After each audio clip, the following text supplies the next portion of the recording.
Students எல்லாருக்கும் வணக்கம். This is Jagravi Srinivasan. Today வீடியோவில் TNPC 2024க்கான குரூப் 1 சர்வீஸுக்கான ஒரு நோட்டிஃபிகேஷன் ரீசெண்டாக லான்ச் பண்ணியிருக்காங்க. இந்த நோட்டிஃபிகேஷன் பற்றின ஃபுல் இன்ஃபர்மேஷன் வீடியோவை தான் நம்ம இன்றைக்கி பார்க்க போகிறோம். தென் வேறு என்ன பார்க்க போகிறோன்னு பார்த்தீங்கன்னா, இந்த குரூப் 1 சர்வீஸுக்கான இம்பார்ட்டன்ட் டேட்ஸ் என்னென்ன, ஆன்லைன் அப்ளிகேஷன் எப்போ ஸ்டார்ட் ஆகுது, எப்போ முடியுது, ஆன்லைன் அப்ளிகேஷன் கரெக்ஷன் விண்டோ எப்போ ஸ்டார்ட் ஆகுது, இது எத்தனை நாளைக்கு வரைக்கும் ஓப்பனில் இருக்கும், தென் ப்ரிலிம்ஸ் எக்ஸாம் எப்போ, மெயின்ஸ் எக்ஸாம் எப்போ, தென் நம்பர் ஆஃப் போஸ்டிங்ஸ் எவ்வளோ கேட்டிருக்காங்க, ஒவ்வொரு போஸ்டிங்லையும் இண்டிவிஜுவலாக எவ்வளோ நம்பர் ஆஃப் வேகன்சிஸ் கேட்டிருக்காங்க, அடுத்து ஏஜ் க்ரைட்டீரியா எப்படி, தென் குவாலிஃபிகேஷன் எப்படி, எந்தெந்த போஸ்ட்டுக்கு ஸ்பெஷலாக வந்து ஒரு சில போஸ்ட்டுக்கு வந்து பார்த்திங்கன்னா ப்ரிஃபரன்ஸ் கொடுப்பாங்க இல்லையா, அது எந்தெந்த போஸ்ட்டுக்கு வந்து ப்ரிஃபரன்ஸ் கொடுத்துருக்காங்க, இந்த மாதிரி எல்லா பேட்டர்ன் பற்றி நம்ம இன்றைக்கி பார்க்க போகிறோம். அதுவும் இல்லாமல் ப்ரிலிம்ஸ் எக்ஸாம் எந்த மாதிரி ஸ்டேஜில் எப்படிலாம் கேட்க போகிறாங்க, எக்ஸாம் மெத்தட் எப்படி இருக்கும், எக்ஸாம் மோட் இந்த மாதிரிலாம் இருக்கும் அப்படின்றத பற்றின இன்ஃபர்மேஷன் அடிஷனாக பார்த்தலாம். ஸோ வீடியோ ஸ்கிப் பண்ணாமல் கடைசி வரைக்கும் பாருங்கள். வீடியோவை ஆரம்பிச்சிடலாம். ஓகேங்களா? ஓகே, ஃபஸ்ட்டு பார்த்திங்கன்னா Tamil Nadu public service commission TNPC 2024 நமக்கு ஒரு நோட்டிஃபிகேஷன் விட்டுருக்காங்க. ஸோ இந்த குரூப் 1 சர்வீஸ்லேருந்து நோட்டிஃபிகேஷன் வந்த டேட் வந்து பார்த்தீங்கன்னா March 28 அன்றைக்கி விட்டுருக்காங்க. ஸோ இது ரிலேட்டடாக இருக்கக்கூடிய மற்ற இம்பார்ட்டன்ட் டேட்ஸ் வந்து பார்த்திங்கன்னா டேட் ஆஃப் நோட்டிஃபிகேஷன் நம்ம சொன்ன மாதிரி March 28 அப்போ விட்டுருக்காங்க. தென் எக்ஸாமுக்கான அப்ளிகேஷன் லாஸ்ட் டேட் வந்து பார்த்திங்கன்னா April 27 டைம் ஆல்சோ கொடுத்துருக்காங்க. இதுக்கிடையில் வந்து பார்த்திங்கன்னா ஒரே ஒரு மாதம் தான் இருக்குது. ஸோ அதனால் டைம் வேஸ்ட் பண்ணாமல் முடிஞ்ச அளவுக்கு ஒரு 10 days பிஃபோராக சீக்கிரமாக அந்த லாஸ்ட் டேட்டுக்குள்ளே அப்ளிகேஷன் போட பாருங்கள். ஒரு மாதம் இருக்குதுன்னு சொல்லிவிட்டு நீங்கள் டைம் டிலே பண்ண வேணாம். ஏன்னா கடைசி டைமில் வந்து பார்த்திங்கன்னா ஆன்லைன் கரெக்ஷன் ஏதாவது பண்ணணும் அப்படின்னா கூட எதுவுமே பண்ண முடியாது. அதனால் சீக்கிரமாக அந்த ஆன்லைன் அப்ளிகேஷன் போட பாருங்கள். தென் வந்து பார்த்திங்கன்னா அப்ளிகேஷனுடைய கரெக்ஷன் விண்டோ பீரியட் வந்து பார்த்திங்கன்னா உங்களுக்கு May 2 ஆரம்பித்து May 4 வரைக்கும் கிட்டத்தட்ட ஒரு 2 நாள் வந்து கொடுக்குறாங்க. ஸோ நீங்கள் ஆன்லைன் கரெக்ஷன் முடிஞ்ச அளவுக்கு வராத மாதிரி அப்ளிகேஷன் போட பாருங்கள். இந்த ஆப்ஷன் ஒரு அடிஷ்னலாக கொடுத்துருக்காங்க அப்படின்றதுனால நீங்கள் வந்து ஒரு கேர்லெஸ்னஸ்ஸாக வந்து அப்ளிகேஷன் போட வேணாம். முடிஞ்ச அளவுக்கு ஆன்லைன் அப்ளிகேஷன் போடும்போது நீங்கள் ஆஜராகிற மாதிரி பார்த்துக்கோங்க. சரிங்களா? நீங்கள் போய் ஆஜராகிட்டு அந்த இடத்துல இமெயில் ஐடி, உங்களுடைய OTP, உங்களுடைய அட்ரஸ் ப்ரூஃப், ஆதார் ப்ரூஃப், உங்களுடைய இனிஷியல், சிக்னேச்சர், ஃபோட்டோ, இது எல்லாமே உங்களுடைய மேற்பார்வையில் எல்லாமே ஆன்லைன் அப்ளிகேஷன் போடுற மாதிரி பார்த்துக்கோங்க. அதுதான் உங்களுக்கும் சேஃப். ஓகேங்களா? நெக்ஸ்ட் ஒன், இதுக்கான ப்ரிலிம்ஸ் எக்ஸாம் டேட் கொடுத்துருக்காங்க July 13. டைம் பார்த்திங்கன்னா காலையில் 9:30 மணிக்கு ஸ்டார்ட் ஆகி மதியம் 12:30 மணிக்கு முடிஞ்சிடும். ஸோ மொத்த டியூரேஷன் பார்த்திங்கன்னா 3 மணி நேரம் உங்களுக்கு எக்ஸாம் கண்டக்ட் பண்ணுவாங்க. இதுக்கான மெயின் எக்ஸாம் டேட் வந்து பார்த்திங்கன்னா எதுவும் கொடுக்கல. ஸோ வில் பி அனௌன்ஸ் லேட்டர்ன்ற மாதிரி கொடுத்துருக்காங்க. ஸோ இப்போ நீங்கள் படிக்க ஆரம்பிச்சுன்னா கூட ஈஸியாக படிக்க ஸ்டார்ட் பண்ணிடலாம். தென் ஹவு டு அப்ளைன்ற இடத்துல பார்த்திங்கன்னா முக்கியமான ஒரு வார்த்தை கொடுத்துருப்பாங்க. OTRன்னு சொல்லக்கூடிய one time registration online application சொல்லியிருக்காங்க. இதில் OTR அப்படின்றது ஒன் டைம் ரெஜிஸ்ட்ரேஷன். இது யாருக்கெல்லாம் பொருந்துன்னு பார்த்திங்கன்னா ஃப்ரெஷராக நீங்கள் வந்து TNPSல வந்து ஃபஸ்ட் டைம் நீங்கள் வந்து அப்ளிகேஷன் போடுறீங்க அப்படின்னா கண்டிப்பாக நீங்கள் OTRை பதிவு பண்ணிவிட்டு தான் ஆன்லைன் அப்ளிகேஷனை நீங்கள் ஸ்டார்ட் பண்ண முடியும். அப்போ நீங்கள் ஃப்ரெஷராக இருக்கிறீங்கன்னா OTR அப்படின்னு சொல்லக்கூடிய ஒன் டைம் ரெஜிஸ்ட்ரேஷனை நீங்கள் ரெடி பண்ணிடணும். இது எதுக்காகன்னு பார்த்தீங்கன்னா நீங்கள் one of the candidate in TNPC அப்படின்றத ப்ரூவ் பண்ணுறதுக்கான ஒரு ஆதாரம் தான் இது. ஓகேங்களா? இதை ரெஜிஸ்ட்ரேஷன் பண்ணிவிட்டு தான் நீங்கள் என்ன பண்ணணும், ஆன்லைன் அப்ளிகேஷனையே போட முடியும். ஸோ ஒன் டைம் ரெஜிஸ்ட்ரேஷன் முடிச்சுட்டு அப்புறம் தான் ஆன்லைன் அப்ளிகேஷன். ஒரு சில ப்ரௌசிங் சென்டரில் இந்த ஒன் டைம் ரெஜிஸ்ட்ரேஷன் தனியாக ஃபீஸ் சார்ஜ் பண்ணுவாங்க, ஆன்லைன் தனியாக ஃபீஸ் சார்ஜ் பண்ணுவாங்க. அது என்னென்னு கேட்டுட்டு போட்டுக்கோங்க. தென் ஆன்லைன் அப்ளிகேஷன் போடும்போது உங்கள் தெரிஞ்ச கடையில் போடுறீங்க, உங்கள் அங்கிள் கடை வச்சுருக்காரு, ப்ரௌசிங் சென்டர் வச்சுருக்காருன்றதுனால ஃபீஸ் பார்த்து நீங்கள் என்ன பண்ணக்கூடாது, அந்தமாரி பண்ணக்கூடாது. சரிங்களா? ஒரு எக்ஸ்பீரியன்ஸான ஒரு ஷாப்பில் போய்ட்டு தான் நீங்கள் ஆன்லைன் அப்ளிகேஷனை போடுற மாதிரி வரணும். சரிங்களா? அதுதான் பெஸ்ட். தென் அப்ளிகேஷன் கரெக்ஷன் விண்டோ நம்ம சொன்ன மாதிரி தான் May 2 ஆரம்பித்து May 4 வரைக்கும் 2 days வரைக்கும் ஒரு டைம் பீரியட் கொடுத்துருக்காங்க. தென் போஸ்ட் அண்ட் வேகன்சிஸ் இது நல்லா பார்த்துக்கோங்க. டோட்டல் நம்பர் ஆஃப் போஸ்ட் வந்து பார்த்திங்கன்னா 90 போஸ்ட் தான் கொடுத்துருக்காங்க. எல்லா வருஷமும் குரூப் 1 பொறுத்த வரைக்கும் நம்பர் ஆஃப் வேகன்சிஸ் 90+ தான் எப்போவுமே கேட்டுருக்காங்க. நம்பர் ஆஃப் வேகன்சி ரொம்ப கம்மியாக தான் வரும். அதனால் காம்படிஷன் ரொம்ப அதிகமாக இருக்கும். அதனால் நீங்கள் நிறைய கட் ஆஃப் எடுக்கிற மாதிரி இருக்கும். தென் வந்து பார்த்திங்கன்னா இதில் என்னென்ன வேகன்சி என்னென்ன போஸ்ட் கொடுத்துருக்காங்க பார்த்திங்கன்னா டெப்யூட்டி கலெக்டர் பொறுத்த வரைக்கும் 16 vacancy, deputy superintendent of police பொறுத்த வரைக்கும் 23 vacancy, assistant commissioner in commercial taxes பொறுத்த வரைக்கும் 14 vacancy, deputy registrar of cooperative society பொறுத்த வரைக்கும் 21 vacancy, assistant director of rural development பொறுத்த வரைக்கும் 14 vacancy, then district employment officer பொறுத்த வரைக்கும் ஒரே ஒரு vacancy, then district officer fire and rescue பொறுத்த வரைக்கும் ஒரே ஒரு வேகன்சி. இதில் ரெண்டுமே ரொம்ப கம்மியாக வேகன்சி கொடுத்துருக்காங்க. இதில் ரொம்ப அதிகம்னு சொல்லக்கூடிய அளவுக்கு டெப்யூட்டி சூப்பரண்ட் ஆஃப் போலீஸ் கொடுத்துருக்காங்க. நீங்கள் யாராவது போலீஸ் ஆகணும் விருப்பப்பட்டால் கண்டிப்பாக இந்த போஸ்ட்டுக்கு நீங்கள் பிரியப்பட்டு அப்ளிகேஷன் போடலாம்.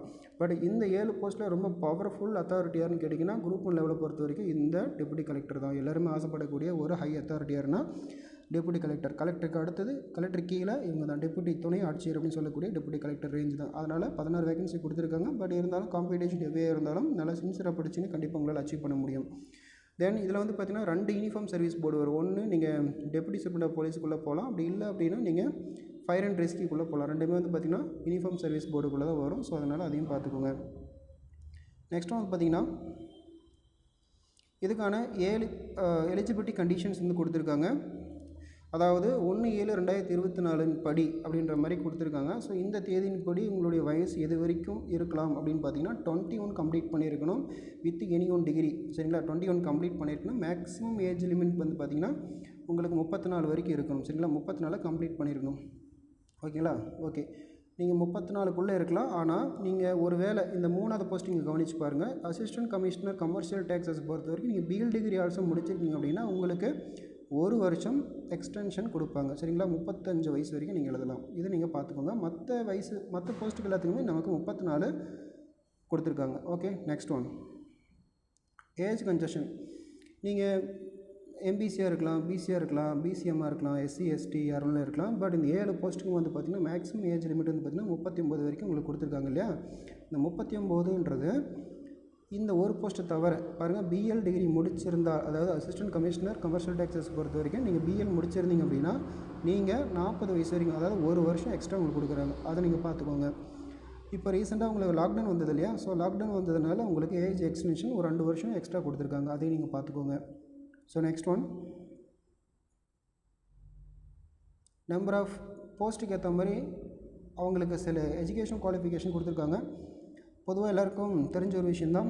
குரூப் 1 கேட்டகரி பொறுத்த வரைக்கும் எல்லோரும் மஸ்ட்டு டிகிரி ஒன்று முடிச்சிருக்கணும். ஏதாவது ஒரு degree, BA, BL or any one ஆர்ட்ஸோ சயின்ஸோ இல்லை ஒரு இன்ஜினியரிங் டிபார்ட்மெண்ட் ஏதாவது முடிச்சிருக்கலாம். பட் இருந்தாலும் இது ஏன் கொடுத்துருக்கான்னு பார்த்தீங்கன்னா ஒரு சில போஸ்ட்டுக்கு மட்டும் ப்ரீஃபரன்ஸ் அடிப்படையில் கொடுத்துருப்பாங்க. அதை பற்றி பார்க்குறது தான் இந்த அட்டவணை. ஓகேங்களா, ஓகே. எஜுகேஷன் குவாலிஃபிகேஷன் பொறுத்த வரைக்கும் ஃபஸ்ட்டு பாருங்கள். ஃபஸ்ட்டு போஸ்ட்டுக்கு டெப்யூட்டி கலெக்டர் பொறுத்த வரைக்கும் நீங்கள் டிகிரி முடிச்சிருந்தால் போதும். ஓகே, ஸ்பெசிஃபிக்காக அந்த டிகிரி தான் அப்படின்னு எதுவுமே மென்ஷன் பண்ணல. ரெண்டாவது பார்த்தீங்கன்னா டெப்யூட்டி சூப்பரண்ட் ஆஃப் போலீஸ் கேட்டகரிக்குள்ளே வரதுனால நீங்கள் இனியும் டிகிரி முடிச்சிருந்தால் போதும். அது மட்டும் இல்லாமல் நீங்கள் நேஷ்னல் லெவலில் ஏதாவது ஒரு ஃபிசிக்கல் எஃபிஷியன்சி அவார்டு ஒன்று வின் பண்ணியிருக்கணும். ஓகேங்களா, அது மட்டும் இல்லாமல் உங்களுக்கு ஃபிசிக்கல் லெவலில் மற்ற குவாலிஃபிகேஷன்லாம் கண்டிப்பாக தேவைப்படும். ஹைட் எவ்வளோ இருக்கணும், செஸ்ட் எவ்வளோ இருக்கணும் அப்படின்ற மாதிரி கொடுத்துருப்பாங்க. அது பின்னாடி இன்னொரு டேபிளில் கொடுத்துருப்பாங்க. அதை பற்றி நம்ம பின்னாடி பார்க்கலாம். அடுத்து 3வது போஸ்ட் பார்த்தீங்கன்னா அசிஸ்டன்ட் கமிஷனர் கமர்ஷியல் டேக்ஸஸ் பொறுத்த வரைக்கும் நீங்கள் எனி ஒன் டிகிரி முடிச்சிருக்கணும். அது மட்டும் இல்லாமல் சில ப்ரீஃபரன்ஸ் ஆல்சோ கீழே கொடுத்துருக்காங்க. ஃபஸ்ட்டு ப்ரீஃபரன்ஸ் யார் கொடுப்பாங்கன்னு பார்த்தீங்கன்னா நீங்கள் பிகாம் டிகிரி முடிச்சிருக்கணும், தென் பிஎல் டிகிரி முடிச்சிருக்கணும். அது போக கூடவே அடிஷ்னலாக டிப்ளமோ இன் டாக்ஸேஷன் லாஸ் முடிச்சிருக்கீங்க அப்படின்னா நீங்கள் 3 கோர்ஸ் முடிச்சிருக்கீங்க அப்படின்னா உங்களுக்கு ஃபஸ்ட்டு ப்ரீஃபரன்ஸை சூப்பராக கொடுப்பாங்க. ரெண்டாவது ப்ரிஃபரன்ஸ் யாருக்குன்னு பார்த்தீங்கன்னா நீங்கள் பிகாம் அண்டு பிஎல் டிகிரி முடிச்சிருந்தா கண்டிப்பாக கொடுப்பாங்க. சரிங்களா, பிகாம் அண்டு பிஎல் 2 டிகிரி முடிச்சிருந்தா கொடுப்பாங்க.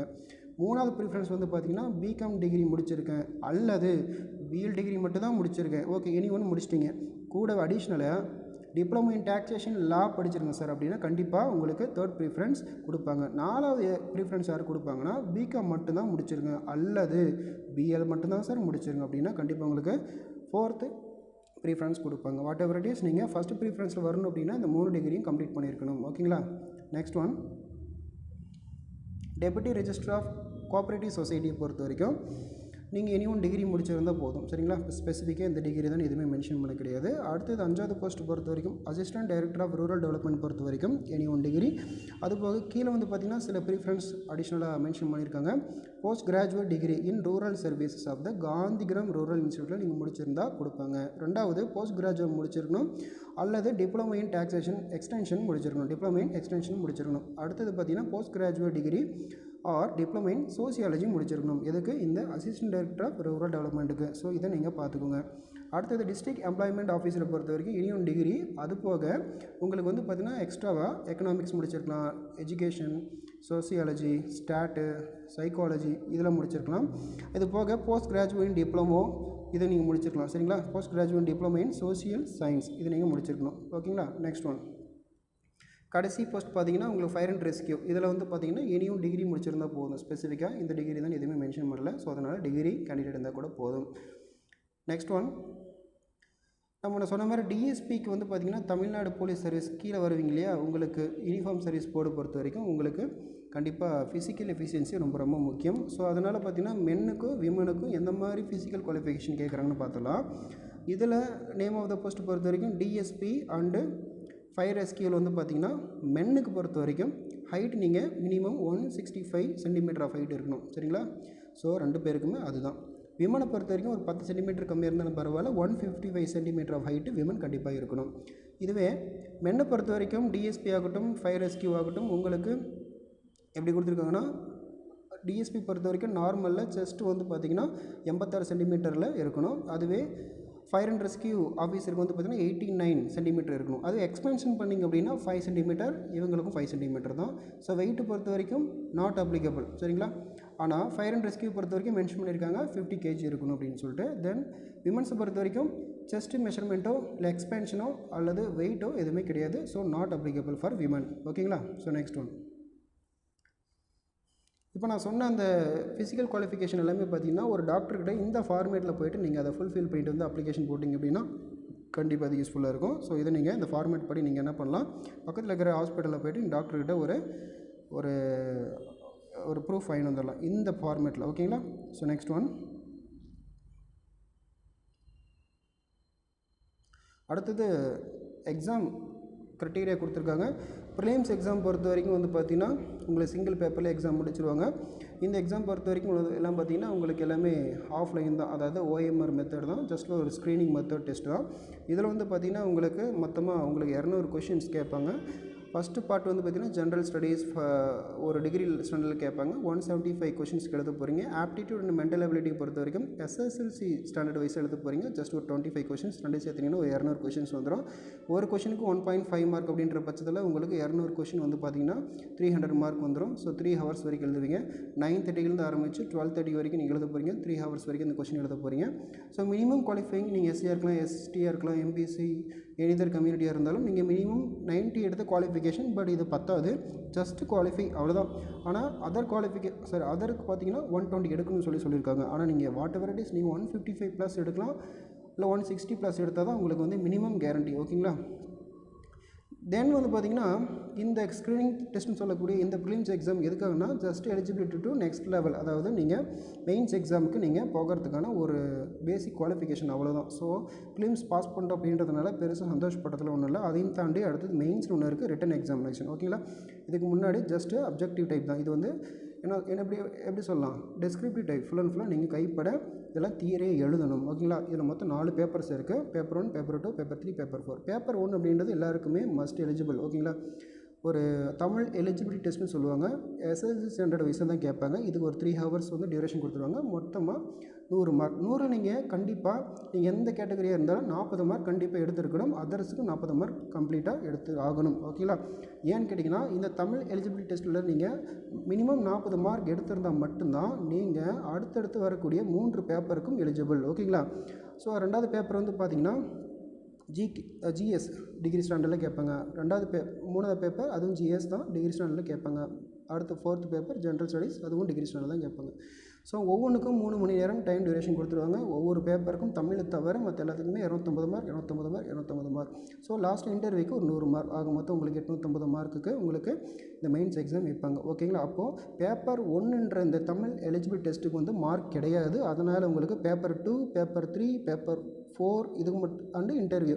ஸோ இதுக்கு மட்டும் தான் உங்களுக்கு வந்து மார்க்கை கன்சிடர் பண்ணிப்பாங்க. தமிழ் வந்து எலிஜிபிலிட்டின்ற வார்த்தை இங்கே கொடுத்ததுனால நீங்கள் தமிழில் வந்து என்ன தான் படித்தாலும் 40 மார்க் தாண்டிட்டீங்க அப்படின்னா ஜஸ்ட்டு அது ஒரு துடுப்பு மாதிரி தான். தண்ணியிலேருந்து உங்களுக்கு கரை சேர்க்கக்கூடிய துடுப்பு, அவ்வளோதான். கரை சேர்ந்துட்டீங்க அப்படின்னா துடுப்பை நீங்கள் கீழே வச்சுட்டு அடுத்த வேலைக்கு பார்க்கலாம், அந்த மாதிரி தான். ஓகேங்களா? Next one. ஸோ இதில் வந்து பார்த்திங்கன்னா நீங்கள் எந்த கேட்டகரியாக இருந்தாலும் இந்த பேப்பரில் பொறுத்த வரைக்கும் நீங்கள் 850க்கு மினிமம் குவாலிஃபைங் 255 மார்க்கும், அதர்ஸ் பொறுத்த வரைக்கும் 340 மார்க்கும் எடுத்தால் ஜஸ்ட் ஃபார் குவாலிஃபைங். அதுக்கு மேலே தான் எடுக்கணும். சரிங்களா? நீங்கள் எவ்வளோக்கு ஃபுல் அண்ட் ஃபுல்லாக நிறைய மார்க் எடுக்கிறீங்களோ அதை பொறுத்து தான் உங்களுக்கு கம்யூனிட்டி பேஸாக உங்களுக்கு மார்க்கு அடிப்படையில் உங்களுக்கு போஸ்ட் கிடைக்கும். அதை பார்த்துக்கோங்க. மினிமம் குவாலிஃபிகேஷனை நம்பாதீங்க. ஓகேங்களா? So next one. தென் அப்ளிகேஷன் போடும்போது அதுக்கான ரூல்ஸ் அண்ட் ரெகுலேஷன்ஸ்லாம் பார்த்துட்டு போங்க. அதுக்கான ஃபோட்டோ எந்த அளவுக்கு இருக்கணும், எப்படி இருக்கணும் அப்படின்றதெல்லாம் நீங்கள் அப்ளிகேஷன் போடுறதுக்கு முன்னாடி நல்லா பார்த்துட்டு போங்க. தென் இங்கே எக்ஸாம் சென்டர் கொடுத்துருக்காங்க. ப்ரிலிம்ஸ் எக்ஸாம் பொறுத்த வரைக்கும் உங்களுக்கு தமிழ்நாடு அளவில் மொத்தம் 38 டிஸ்ட்ரிக்ட் கொடுத்துருப்பாங்க. உங்களுக்கு ப்ரிலிம்ஸ் எக்ஸாம் பொறுத்த வரைக்கும் உங்கள் விருப்பத்தின் அடிப்படையில் ஏதாவது 2 டிஸ்ட்ரிக்ட் செலக்ட் பண்ணிக்கலாம். அந்த மாதிரி தான் உங்களுக்கு எக்ஸாம் போடுவாங்க. இதுவே நீங்கள் மெயின்ஸ் எழுத போகிறீங்க அப்படின்னா ஒன்லி கண்டக்டட் இன் சென்னையில் மட்டும்தான் உங்களுக்கு வந்து மெயின்ஸ் எக்ஸாம் நடக்கும். அதனால் ப்ரிலிம்ஸ் எக்ஸாம் மாதிரி நீங்கள் விருப்பப்பட்டு மெயின்ஸ் எக்ஸாம் நீங்கள் பிடிச்ச இடத்துல எழுத முடியாது. சரிங்களா? ஓகே, இதை பார்த்துக்கோங்க. அடுத்த லாஸ்ட் பேஜில் வந்து உங்களுக்கான சிலபஸ் கொடுத்துருப்பாங்க. ஸோ சிலபஸை பொறுத்த வரைக்கும் நீங்கள் சிலபஸை டவுன்லோடு பண்ணி தான் என்ன பண்ணணும், படிக்கணும். சரிங்களா? புக்கில் என்னென்ன படிக்கணும், எப்படி படிக்கணுன்றத எல்லா டீட்டெயிலுமே உங்களுக்கு சிலபஸில் கொடுத்துருப்பாங்க. அப்போது நீங்கள் சிலபஸை நீங்கள் மஸ்ட்டு டவுன்லோட் பண்ணி அதை பிரிண்ட் அவுட் போட்டு படித்து பாஸ் பண்ணுற வரைக்கும் நீங்கள் கையில் தான் வச்சுருக்கணும். ஓகேங்களா? பாருங்கள் கொடுத்துருக்காங்க. குரூப் 1 சர்வீஸ் பொறுத்த வரைக்கும் உங்களுக்கு ஜென்ரல் சயின்ஸ் வரும். இதில் ஃபிசிக்ஸ், கெமிஸ்ட்ரி, பயாலஜி, ஜூவாலஜி இதெல்லாம் சேர்ந்து தான் படிப்பீங்க. அதுதான் ஜென்ரல் சயின்ஸ் சொல்லுவோம். தென் கரண்ட் ஈவெண்ட்ஸ், கரண்ட் அஃபேர்ஸ் கேட்பாங்க. தென் ஜியாகிரஃபி ஆஃப் இந்தியா, ஹிஸ்ட்ரி பற்றி கேட்பாங்க. Indian polity, then Indian economy, Indian national movement, history, culture, heritage and socio-political movements in Tamil Nadu. Then last one is aptitude and mental ability, max. ஓகேங்களா? So இந்த 10 சாப்டருமே 10 யூனிட்டுமே ரொம்ப ரொம்ப important. எதுவுமே நீங்கள் skip பண்ணிட முடியாது. இதில் இந்தியன் பாலிட்டி அண்ட் ஆப்டிடியூட் நீங்கள் ஸ்கிப் பண்ணிட்டீங்க அப்படின்னா கண்டிப்பாக உங்களுக்கு மார்க் ரொம்ப ரொம்ப கம்மியாயிரும். சரிங்களா? இது போன்ற அடுத்தடுத்த தகவலுக்கு நம்மளோட சேனலை சப்ஸ்கிரைப் பண்ணுங்கள். ஜியோகிராஃபி ஸ்ரீனிவாசன் இந்த சேனல் நம்ம அடுத்தடுத்து நம்ம வீடியோ போட போகிறோம். ஸோ இந்த வீடியோ ரொம்ப யூஸ்ஃபுல்லாக இருந்தது அப்படின்னா கண்டிப்பாக எல்லாருக்கும் ஷேர் பண்ணுங்கள், லைக் பண்ணுங்கள், கமெண்ட் பண்ணுங்கள். So thank you. Bye from geography Srinivasan.